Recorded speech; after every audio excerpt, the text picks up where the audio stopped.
guys, welcome back to my channel. It has been a little bit of a while and you probably all know if you follow me on Instagram that I had surgery on Thursday. I'm not sure what day it is now.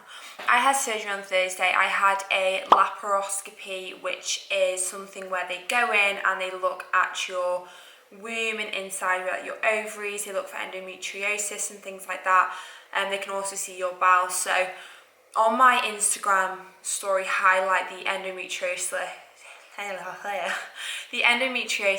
slash bowel story.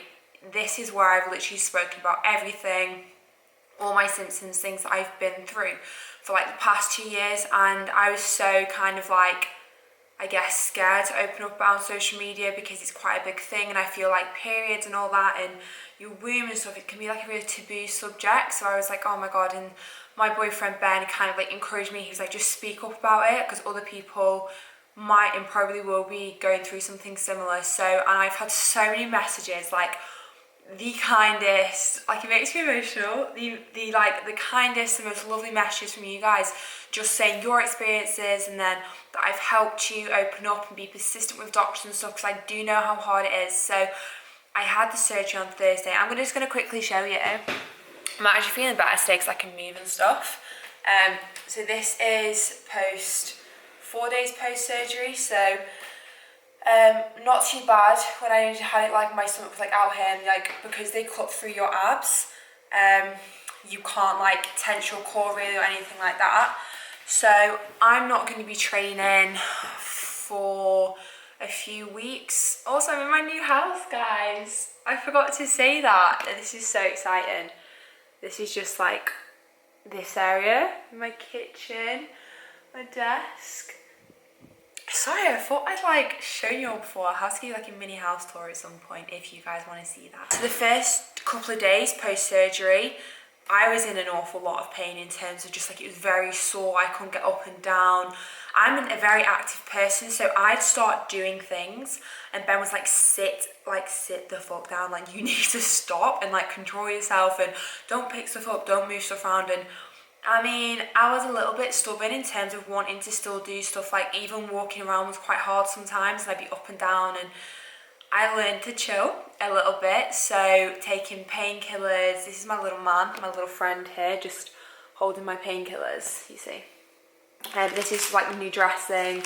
These are all my painkillers. And then I've actually been recommended bio oil by a few people on Instagram in terms of covering up the scar. It's only like a tiny incision, probably about this big, and that they've gone down like near my belly button. I'm not going to show you that because that's weird. So yeah, the first few days were very painful for me. It got to the third day, so yesterday, Sunday, I was actually all right. It hurt a little bit when I was kind of like moving quite vigorously. If I was just like reaching over. I reached over for my alarm this morning, for example. It's Monday, and I was like, oh God, that really hurt. I'm not going to be training for a few weeks, maybe 2 weeks, which is something that's really hard for me and that I wanted to address in case you're injured, you're ill, you've just had surgery, or you cannot train for like an X amount of time, and how to like overcome it and deal with it, and I guess just get used to it and not training for a certain period of time. At the end of the day, you kind of need to tell yourself it's not the be all end all, and it won't be forever. That's what I keep saying to myself, like it's not going to be forever. In 2-3 weeks I'm going to be starting doing exercise again. I'm going to start training, and in the meantime all I'm doing is literally staying so positive and keeping myself busy. So I'm going to try and go on a few walks as soon as I can, as soon as I start to feel like I can go on a few walks. I'm constantly like trying to do work. I'm doing YouTube videos for you guys. I'm doing content, doing a lot of reading. I am chilling. I'm watching telly.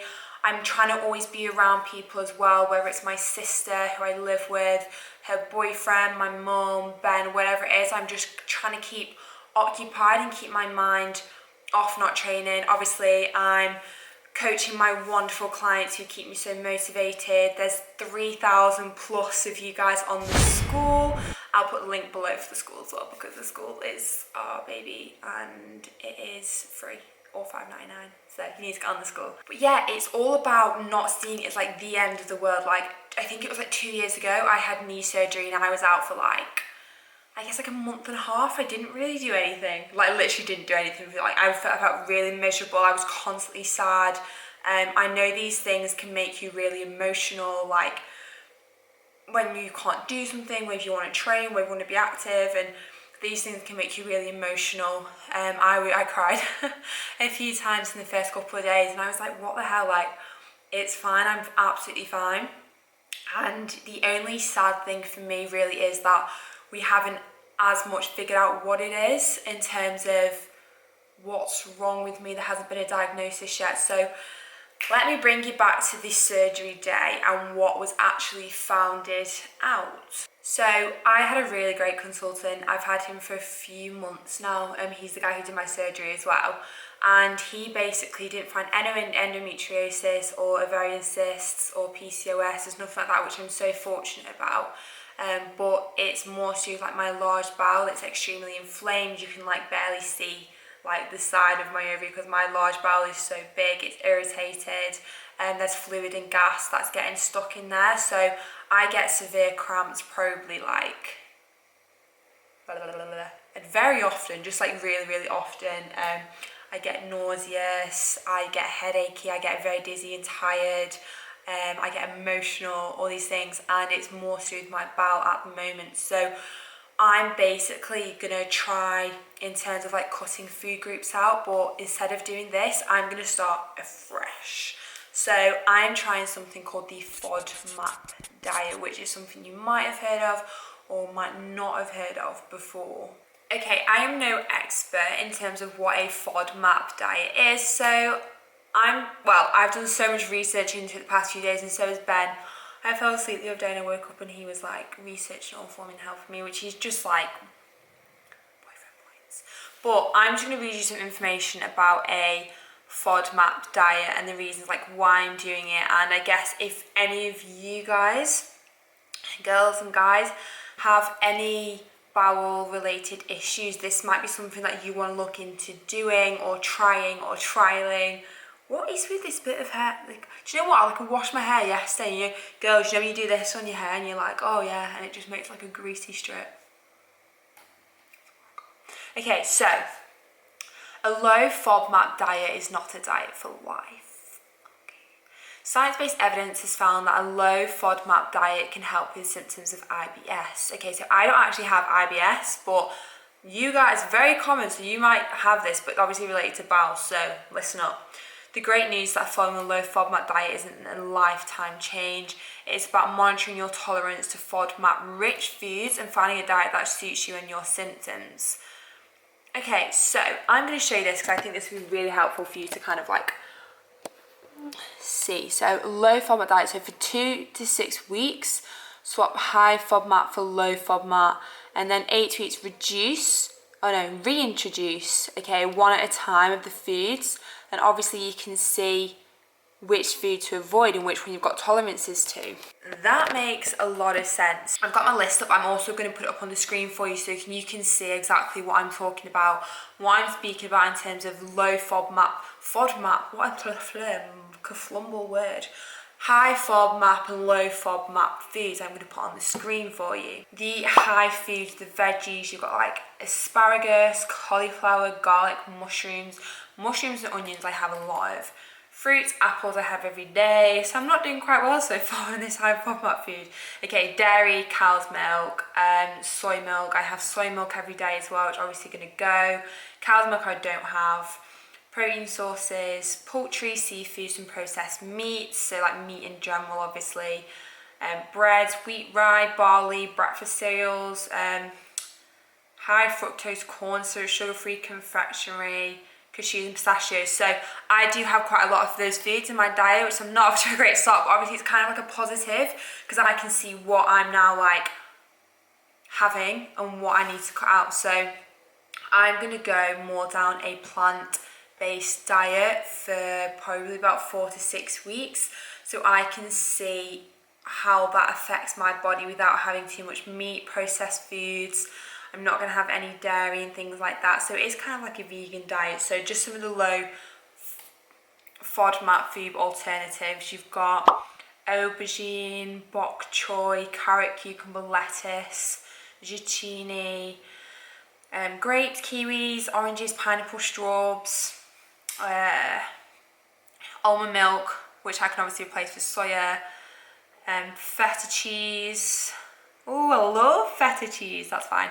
Eggs, firm tofu, plain cooked meats, poultry, seafood, tempeh. Is that how I say it? Tempeh? Not sure. But obviously that's quite a benefit for me, so I might have some plain cooked meats, but I am going to try and cut meat out quite a little bit. Oats, okay, I'm fine. I can have oats, and also it says I can have peanuts. So I thought I was allergic to oats and peanut butter, but I'm not. I can have oats and peanut butter, dark chocolate and things like that. So I'm going to try this diet. And I'm also now going to take you to the supermarket with my mother because I can't drive at the moment. So Mummy's taking me to the supermarket. And I'm going to show you some of the foods that I get.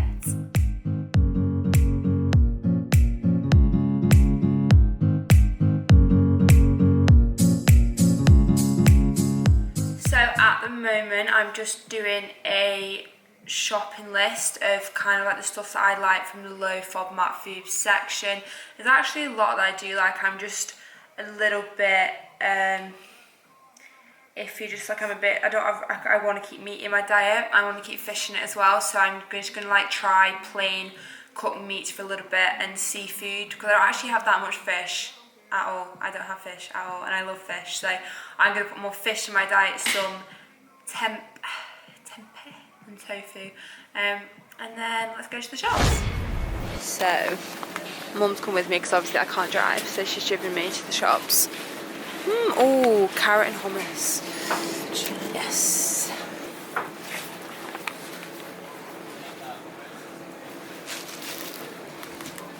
So unfortunately, feta. Aldi has no stock. Does it? Aldi has literally no stock, there's nothing. So we're going to go to Tesco.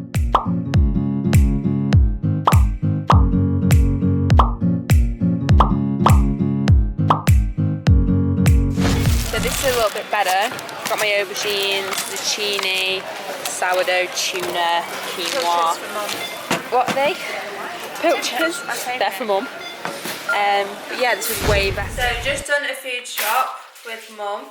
And pretty much got everything on my list. I ended up getting some chicken because it said to get plain meats. I got quinoa, tofu, but it's flavoured and spiced, which is something I didn't want. I wanted a block of tofu, but I didn't have it. Tomatoes, courgettes, aubergines, eggs, sourdough, tuna. Again, I went with like the fish fries and got some fish. Almond milk, I can't have soya milk. Feta, king prawns. I'm not 100% sure what I'm going to cook yet. I think I'm just going to mash quite a few things together because I'm new to this, so I'm not really sure what to eat yet. But this has been like a longer vlog than I usually do, so I'm going to love you and leave you. I hope you enjoyed this video in terms of like an update and what's been going on and everything like that. And I'll see you in my next video. Bye!